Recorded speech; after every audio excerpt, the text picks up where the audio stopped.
بسم اللہ الرحمن الرحیم۔ حضرت بایزید بستامی رحمۃ اللہ تعالی علیہ کے ہم احوال و واقعات آپ کو پیش کر رہے ہیں۔ حضرت کے اوپر لمحہ لمحہ واردات ایسے لگتا ہے بدلتی تھیں،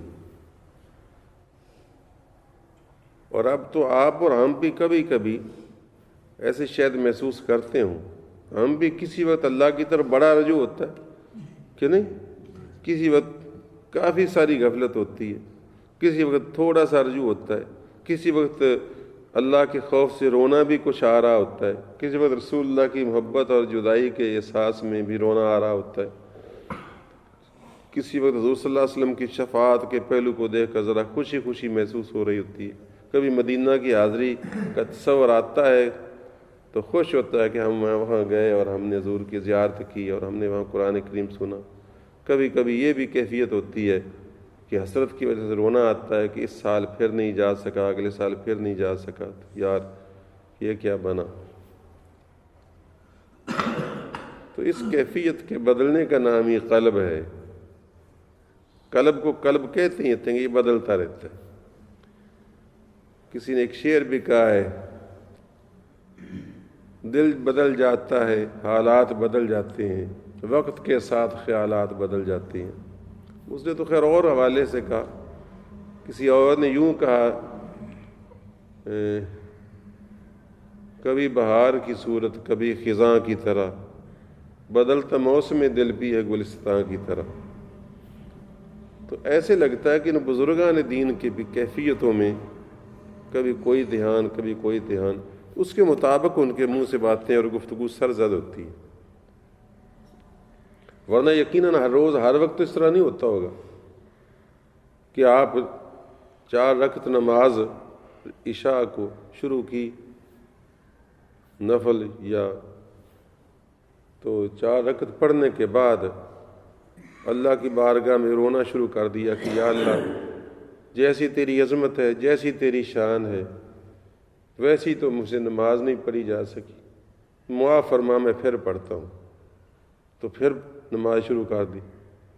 پھر جب فارغ ہوئے تو خشوع خضوع کے حوالے سے محسوس ہوا کہ اتنی بڑی ذات، اتنی بڑی شان، اتنا بڑا بادشاہ، اور اس کے بارگاہ میں تو نے اس طرح کی انداز کی نماز ادا کی، تو تو نے حق ادب ادا نہیں کیا، حق تعظیم ادا نہیں ہوا۔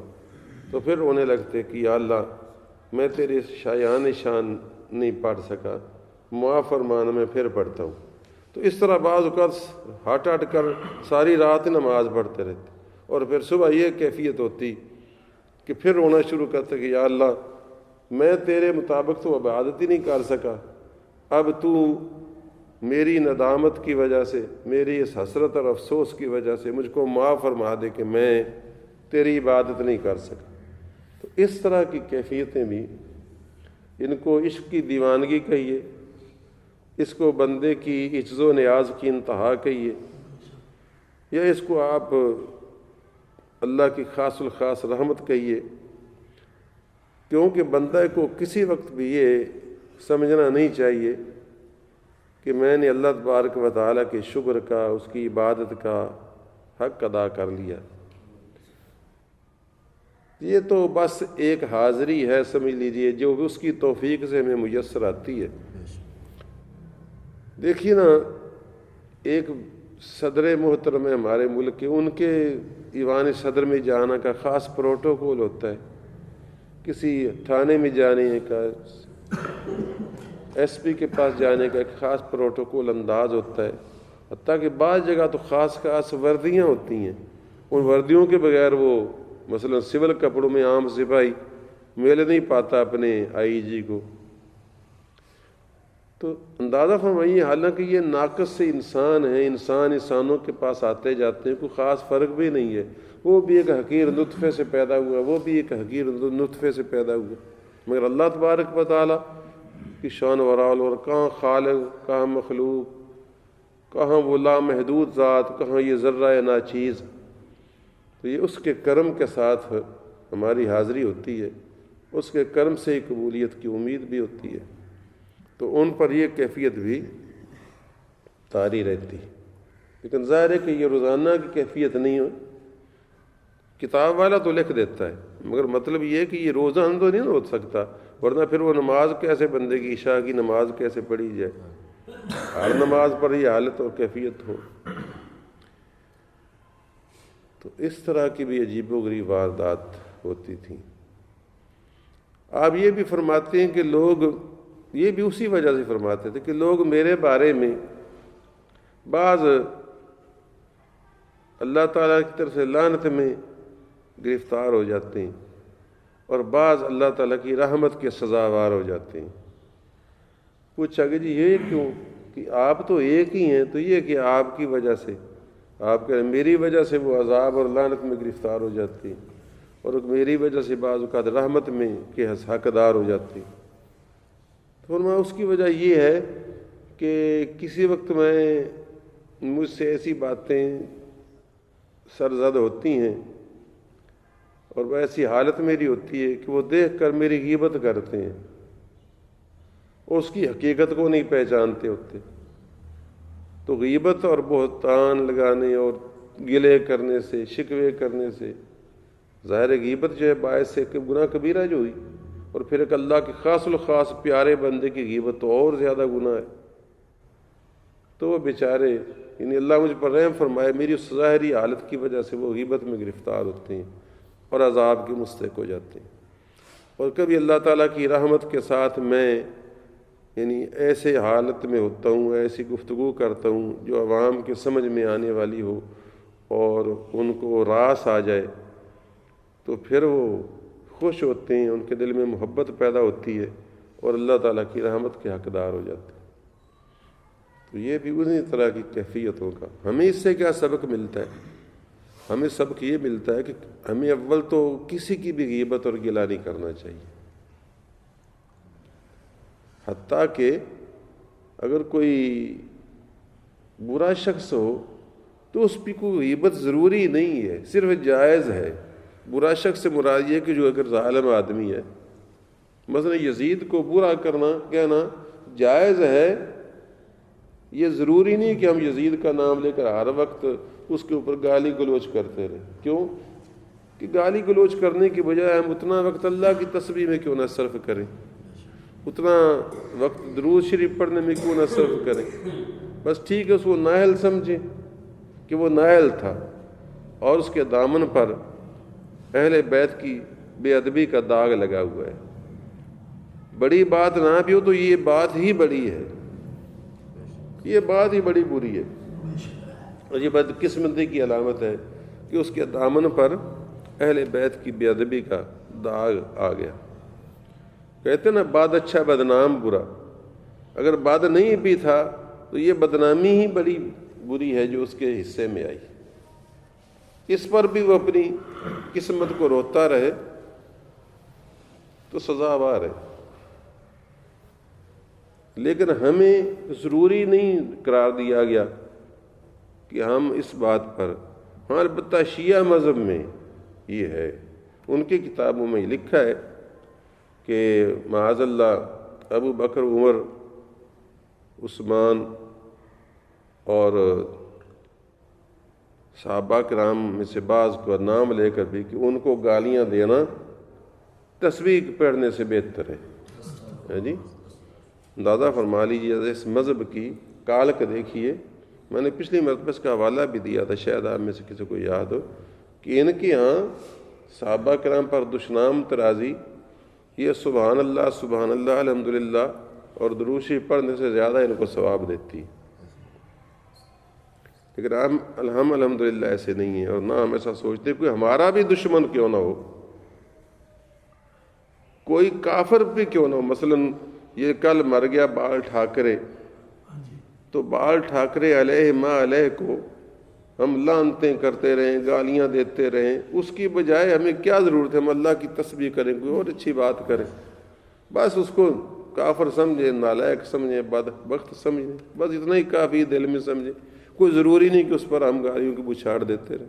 اس سے کیا ہو جائے گا؟ تو یہ نادانی ہے اور مہذب بندوں کے شایان نشان نہیں ہے. تو اس وجہ سے بھی جو انہوں نے جو وتیرہ بنا رکھا ہے، یزید تو یزید ہوا، یہ صحابہ کرام تک کے پیچھے پڑے رہتے ہیں. تو اس وجہ سے تو اس برے مذہب پہ نا نفرین بھیجی ہے اور اس سے بچ کر رہی ہے.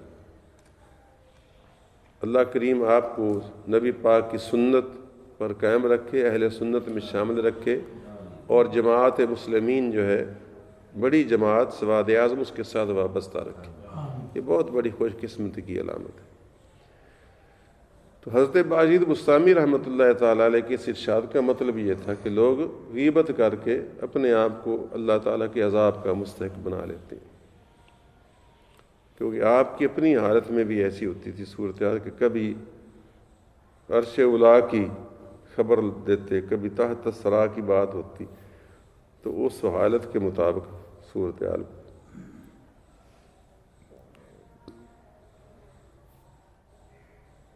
اور بعض اوقات آپ سے سادہ سادہ انداز میں بات ہوتی، لیکن آپ اس کو بڑے معنی خیز مفہوم دیتے.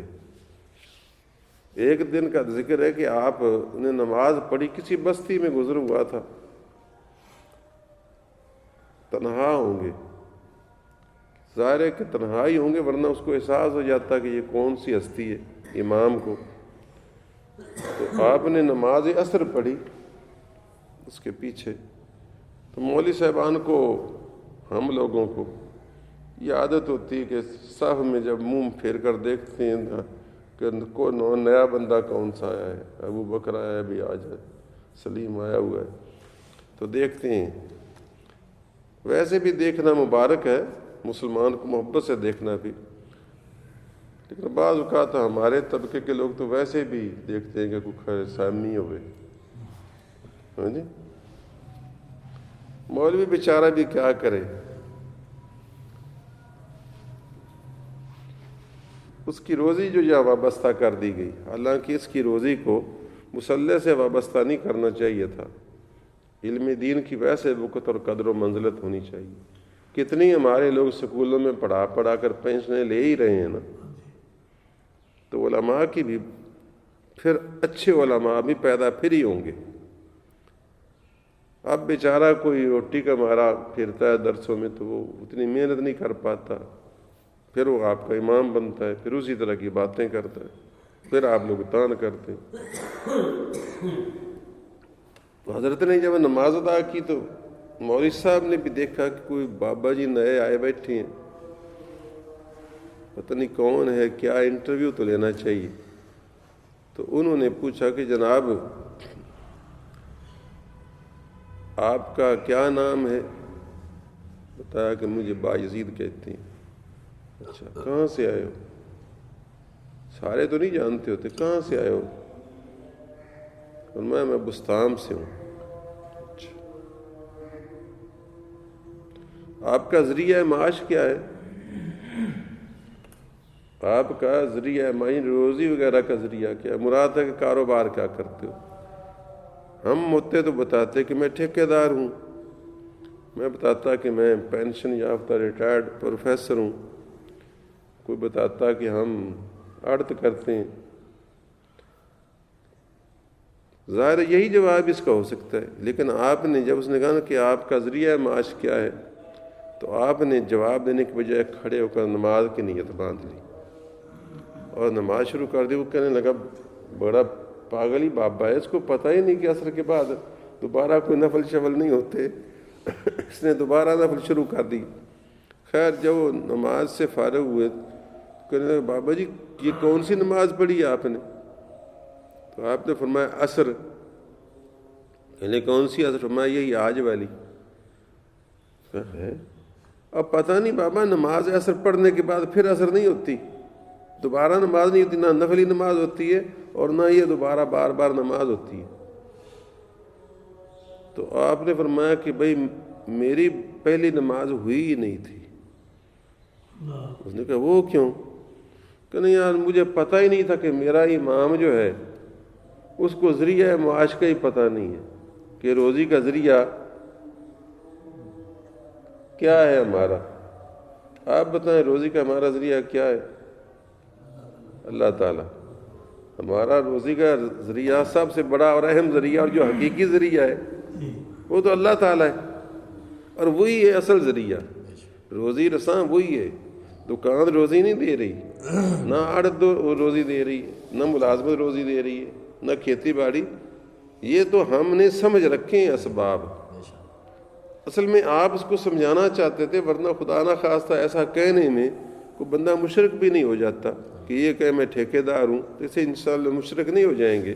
لیکن جس مقام کے مطابق وہ بات سمجھانا چاہتے تھے اس کا تقاضا یہی تھا کہ ہم عام لوگ جب کوئی پوچھے کیا ذریعہ معاش ہے جی، روزی دا کی وسیلہ ہے جی، تو ہم اپنا فٹافٹ کاروبار بتاتے ہیں، حالانکہ ہمارا اصل وسیلہ روزی کا اللہ تبارک و تعالیٰ کی رحمت ہی ہے.